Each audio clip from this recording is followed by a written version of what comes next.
할렐루야. 하나님이 열어주신 새날 하나님 말씀과 함께 승리하는 하루 되시기를 기도합니다. 8월 29일 토요일 오늘 아침 함께 나눌 하나님의 말씀은 로마서 15장 25절로 27절까지의 말씀입니다. 제가 봉독하겠습니다. 그러나 이제는 내가 성도를 섬기는 일로 예루살렘에 가노니 이는 마게도냐와 아가야 사람들이 예루살렘 성도 중 가난한 자들을 위하여 기쁘게 얼마를 연보하였음이라. 저희가 기뻐서 하였거니와 또한 저희는 그들에게 빚진 자니 만일 이방인들이 그들의 영적인 것을 나눠 가졌으면 육적인 것으로 그들을 섬기는 것이 마땅하니라. 아멘. 사도 바울은 이제 로마 교회 교인들에게 보내는 편지의 마무리 단계에서 자신이 복음을 위해서 서바나, 곧 지금의 스페인으로 갈 계획과 이제 서바나로 가기 전에 잠시 로마를 방문할 계획이 있음을 로마 교인들에게 전하고 있습니다. 그런데 바울의 이러한 계획이 의도치 않게 잠깐 미루어지게 되었는데요. 그것은 바로 예루살렘 교회의 가난한 성도들을 위한 연보를, 구제헌금을 예루살렘 교회에게 전해주어야 할 급한 일이 바울에게 생겼기 때문입니다. 그래서 바울은 내가 원래는 로마에 들러서 서바나로 가려고 했지만 이제 성도 섬기는 일로 인해서 예루살렘에 먼저 가야 하겠다고 오늘 본문에서 25절에서 말하고 있는 것입니다. 제가 25절을 함께 읽습니다.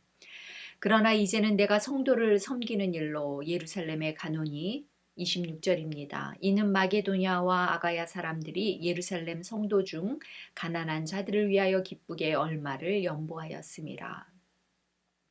바울이 예루살렘의 가난한 성도들에게 전해 주어야 할 것은 다름 아닌 마게도냐와 아가야 사람들이 기쁨으로 모은 구제헌금이었습니다. 마게도냐와 아가야 사람들이란 바울이 2차 전도 여행 때 세웠던 빌립보 교회, 데살로니가 교회, 또 고린도 교회의 성도들을 말합니다. 이 교회들은 예루살렘 교회에서 파송된 바울에 의해서 이방 땅에 세워졌던 교회였기 때문에 그들에게 있어서 이 예루살렘 교회는 결국 그들의 모교회였고 이러한 자신들의 모교회인 예루살렘 교회의 가난한 성도들이 어려움을 겪고 있을 때 그들은 기꺼이 기쁨으로 구제헌금을 모았던 것입니다. 이렇게 바울은 예루살렘 교회가 기근으로 어려움을 당하자 이방 교회들로부터 구제헌금을 걷어서 예루살렘 교회에게 전달하고자 했습니다. 이에 이방 교회들은 예루살렘 교회 성도들을 한 번도 만나본 적도 없었지만 주님을 믿는 한 믿음의 공동체라고 하는 마음에서 기쁨으로 기꺼이 연보를 모았던 것이죠. 바울은 이러한 현상에 대해서 오늘 본문 27절에 이렇게 말하고 있습니다. 저희가 기뻐서 하였거니와 또한 저희는 그들에게 빚진 자니 만일 이방인들이 그들의 영적인 것을 나누어 가졌으면 육적인 것으로 그들을 섬기는 것이 마땅하니라. 무슨 말입니까? 이방 교회들이 기쁨으로 이렇게 연보를 모았지만 사실 이 이방 사람들은 예루살렘 성도들에게는 빚진 사람들이다. 왜냐하면 이방인들이 얻게 된 영적인 선물, 이 복음의 은혜는 결국 예루살렘 교회로부터 전해졌기 때문이다. 그렇기 때문에 이러한 영적인 빚을 진 이방 교회 성도들은 마땅히 예루살렘 교회가 어려움을 처할 때 물질로라도 교회를 섬겨야 한다는 것입니다. 그렇습니다, 여러분. 우리는 늘 은혜 안에 살아감에도 불구하고 은혜의 빚에 대해서 마땅히 갚아야 한 것에 대해서는 무심할 때가 있습니다. 여러분, 우리는 복음의 은혜를 입은 복음의 빚진 자들입니다. 또한 우리는 우리에게 복음을 전해주시는 영적 스승인 목회자들에게 빚을 진 자들입니다. 더불어 우리는 우리가 알지 못하는 가운데서도 우리를 위하여 기도하고 있는 중보 기도자들에게 빚진 자들입니다. 더불어 우리는 우리가 하지 못하는 하나님 나라 선교를 위해 몸소 헌신하기 위하여 세계 각지로 흩어져 선교하고 있는 선교사들에게도 빚진 자들입니다. 이처럼 우리는 우리와 한 몸을 이루어 함께 그리스도를 섬기는 모든 형제 자매들에게 모든 지체들에게 빚진 자들입니다. 맞습니다, 여러분. 우리는 이렇게 어떤 형태로든 또 어떤 상황으로든 모든 주변의 이들에게 이 모양 저 모양으로 빚을 진 자들입니다. 그러므로 이와 같이 빚진 자 된 우리들은 서로 서로에게 어떤 형태로든 그 은혜를 갚는 것이 마땅합니다.